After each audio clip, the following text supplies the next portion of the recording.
My mic is hot, yay. So that was Indian country, not the country of India, in case people were wondering the difference. So I come to you from Arcadian Infracom, and I've been with the Southern California Tribal Chairmen's Association in San Diego for the last 18 years, building a microwave network, and I want to share a little bit of experience about what it's like to work with Native American tribes and some of the complications of networking in Indian country and why people don't have access and how to solve that. So I leave this up here so you could read it. I'm not going to read my slides, but there's some very interesting components that are in the United States. And I spoke in DC and I talked about some of the issues where we did a study and we found that there's 8,000 missing middle mile fiber miles to connect the reservations to the rest of the backbone. So those of you that build backbone have gone by Indian reservations, but there are no options for connectivity with the long haul. And then the middle mile providers have gone to where the ROI is, but they don't see ROI in the native lands, so those don't come on. So we did a study and we mapped out 8,000 missing middle miles in the lower 48 alone. So there's a little bit of complication there. So I'm going to focus a little bit on California because it's where I have a lot of my experience. There's 109 tribes in California, 573 in the rest of the US. And the Tribal Digital Village Network that I was working on supports these tribes. And there are a cluster of 17 inhabited tribes in San Diego County, and then just across the border in Riverside County, there's about 7 more. And so we work with most of them. And I wanted to just paint the picture of, will that one go? There we go. Of what's missing in the US. I showed this last time, and those of you who weren't here, these are the holes in the general fiber map of the United States. Oddly enough, that's mostly where the reservations are, is where you don't see a black line for fiber. So with Arcadian, we're building across Phoenix to Salt Lake, Phoenix to Denver, and we've announced Los Angeles to Dallas that goes through the lands where there is no connectivity for middle mile. We'll be working with tribes along that route. We have a deal with the Navajo reservation, but everywhere there's these little holes missing in the bottom left here, where in Southern California, in San Diego County, which everybody assumes is fairly populated, where we have a hole, and that's where all the tribes are. So this is the tribal disbursement in San Diego. And obviously we're not on the beach. The beach is to the left. Mexico's to the south, Riverside County to the north. So you get into complication working with tribes because we've been put at the base of the mountains or in the valleys that they assumed were not livable. We've been pushed away from the general population. We've been pushed away from features like the ocean, features like rivers, to be kept out of sight. So we try to take advantage of those situations we've been put in. You get lemons, you make lemon bars because those are better than lemonade. And we have mountains, and we have things that look like this. So what do you do with mountains? What do you do with tribal geography? It looks pretty hard to build fiber, especially underground, but microwave starts to look really, really optimal. So if you take a look at a neighborhood that's in the base of this canyon, surrounded by mountains, this is a typical situation in California. And the middle mile fiber does not travel down that road. Not until the Tribal Digital Village Network started anyway. And this connectivity to this community was just non-existent. Carriers weren't there. Cable was metro only. And so these locations with, thousands of people living in these locations didn't have access to internet. So they don't have access to any of the things that your networks help deploy. They don't have access to your tools, your apps, your trainings, your opportunities.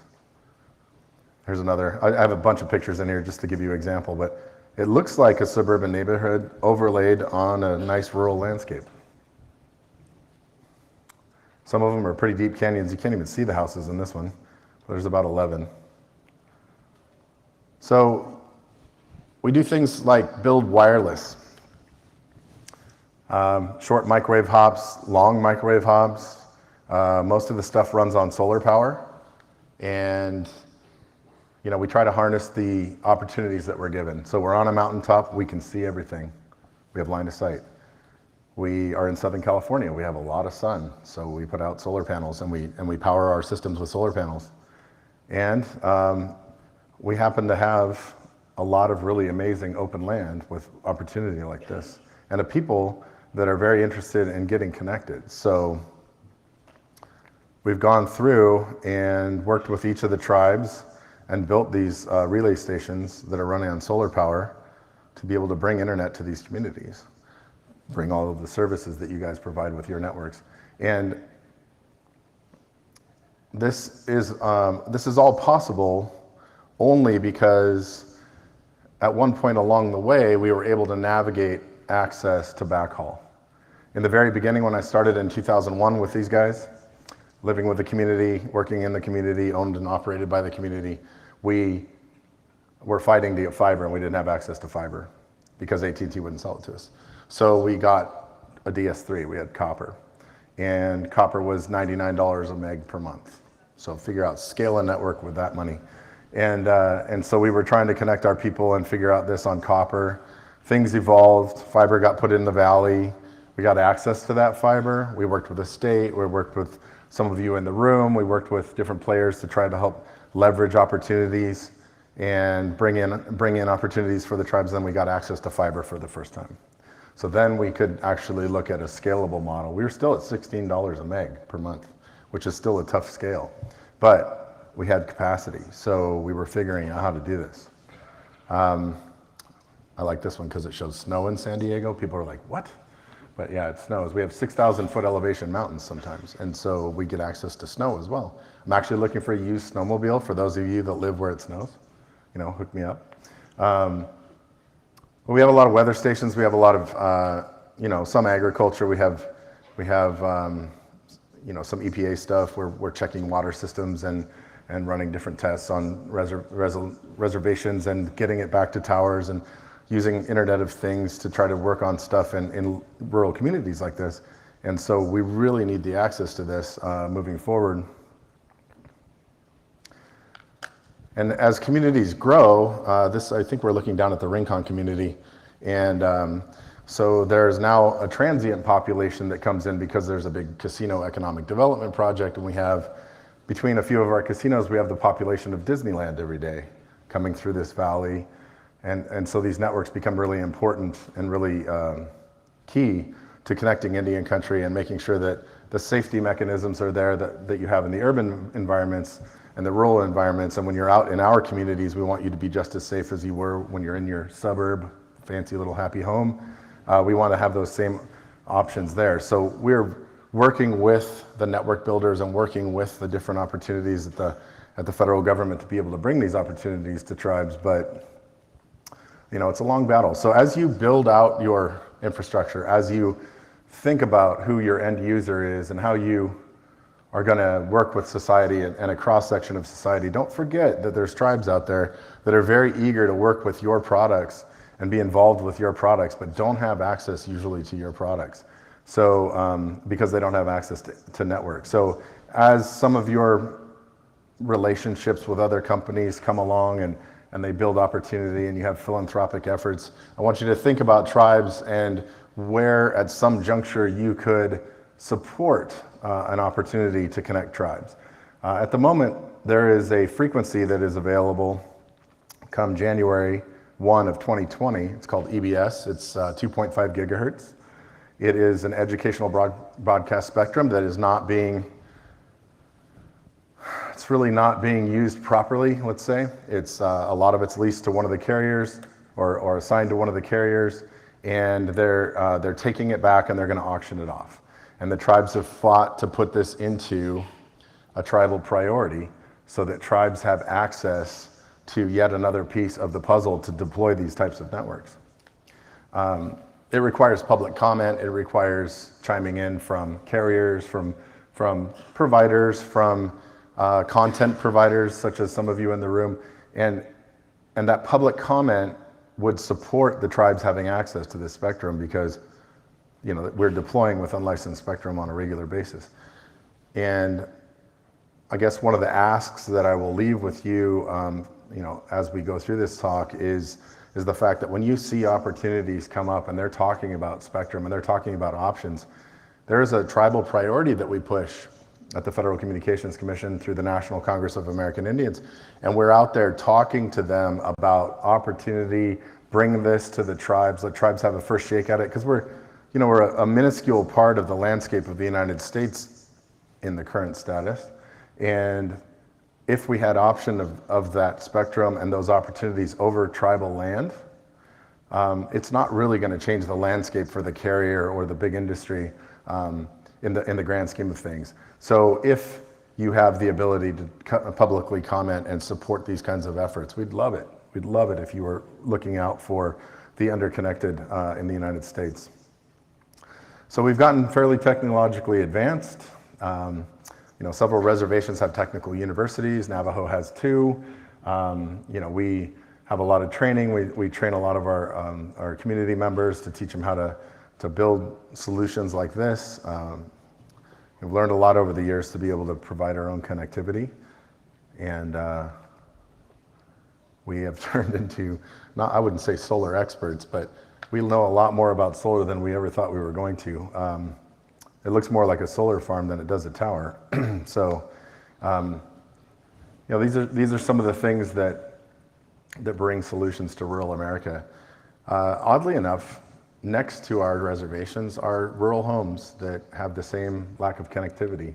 So as we grow opportunity in our community and as we get access to fiber backhaul in these communities, we're now getting access to be able to provide to our non-tribal neighbors as well. So we're solving the middle America problem. So connecting San Diego's reservation looks about like this. It takes about 2 hours to drive from the top left to the bottom right.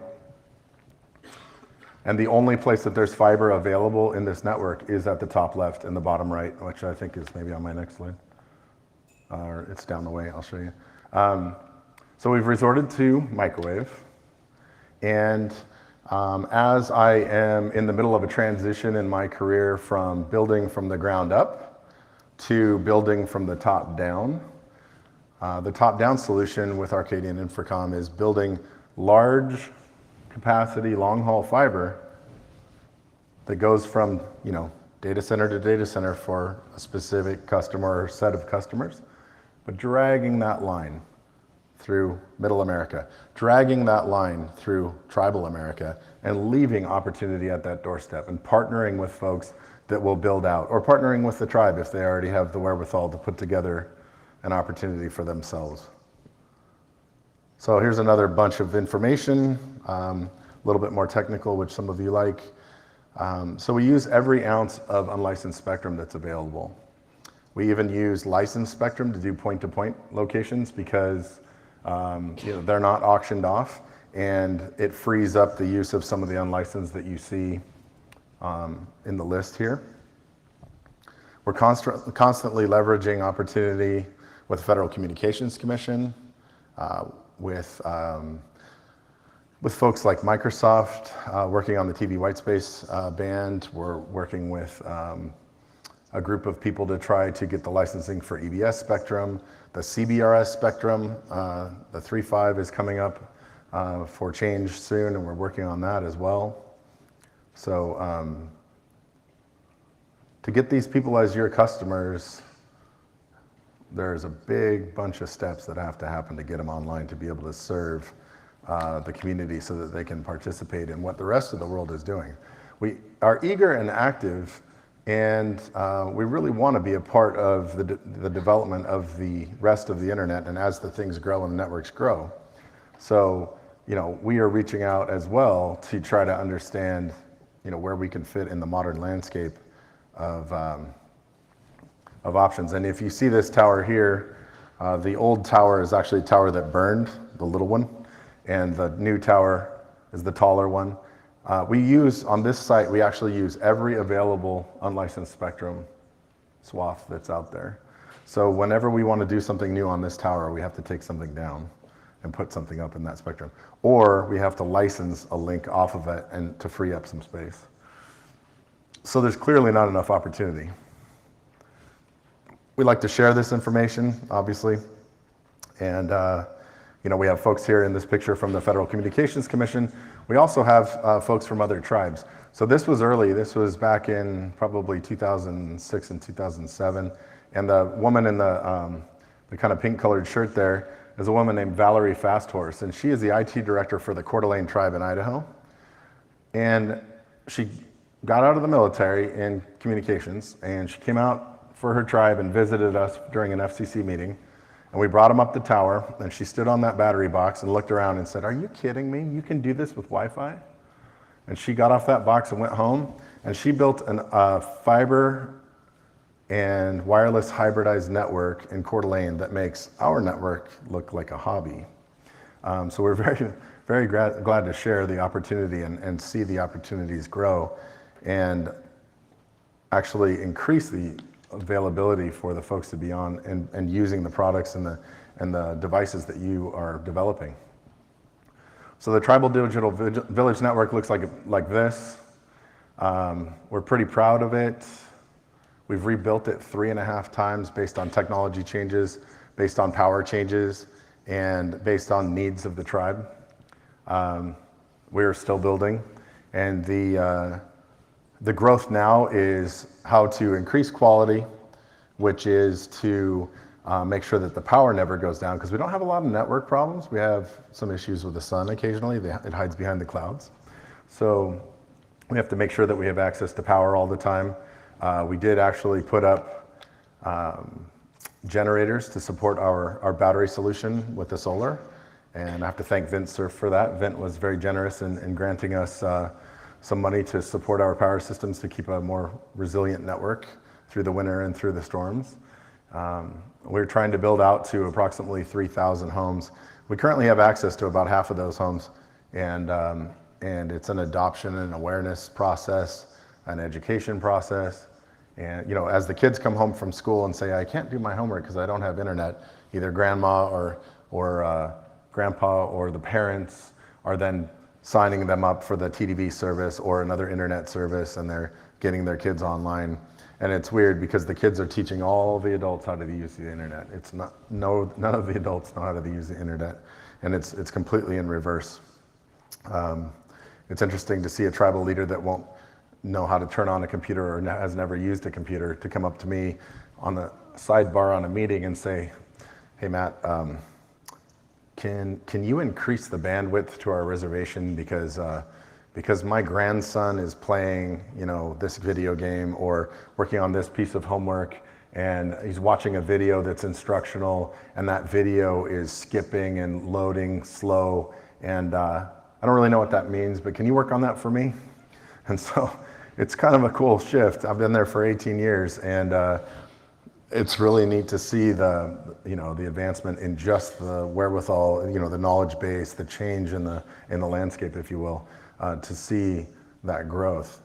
At the bottom line there, we actually landed a 10 gig circuit on the east side of our network so that we have redundancy finally, and we got it at a much more favorable price, under $3. Obviously not in-town prices, but we were able to then leverage that against our existing network or 10 gig at the other side. We were able to drop prices dramatically and become more affordable to scale.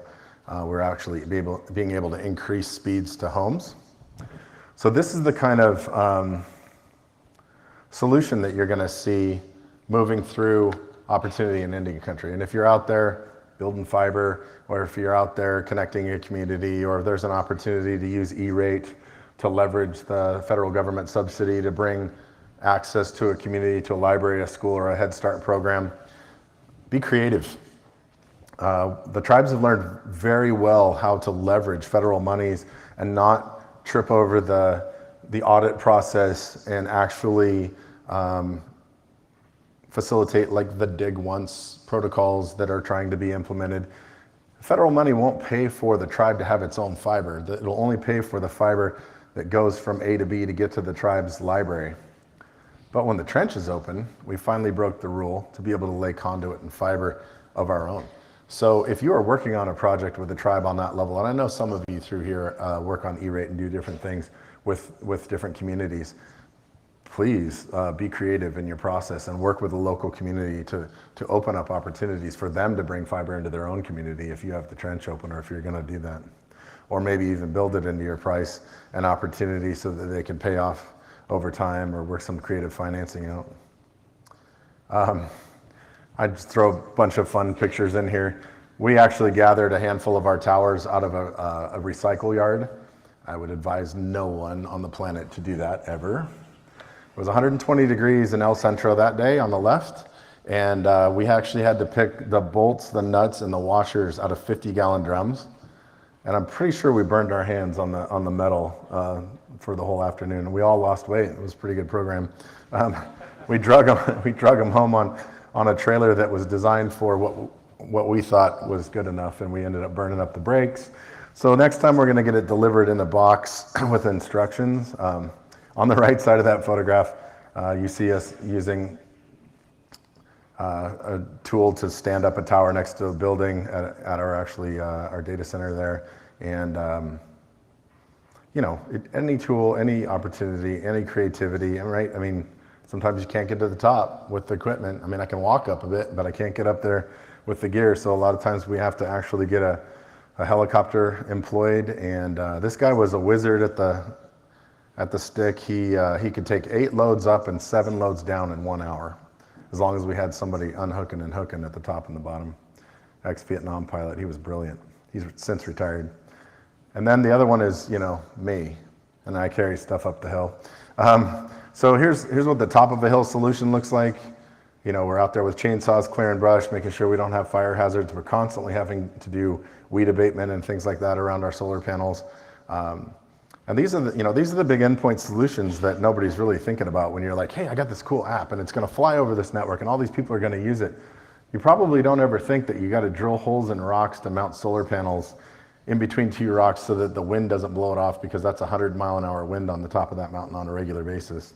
Or hide the tower in the tree so the tree takes the hit from the wind.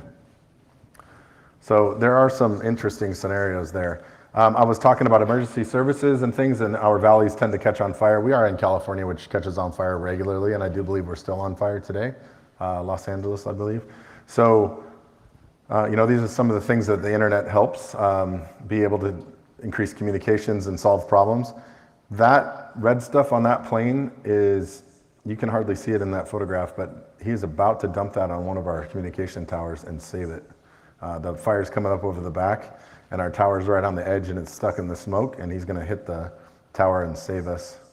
But this is what it looks like when you don't save the tower. When homes first, then towers. Well, they were fighting homes on this day, and so we lost this tower. So some devastating stuff out there. So we're working with natural disaster. We're working in landscapes that you're just not really expecting this to do. It'd be great to bury fiber out here, but burying fiber on Native American land is complicated, because when there were records of where things were buried, those records were burned.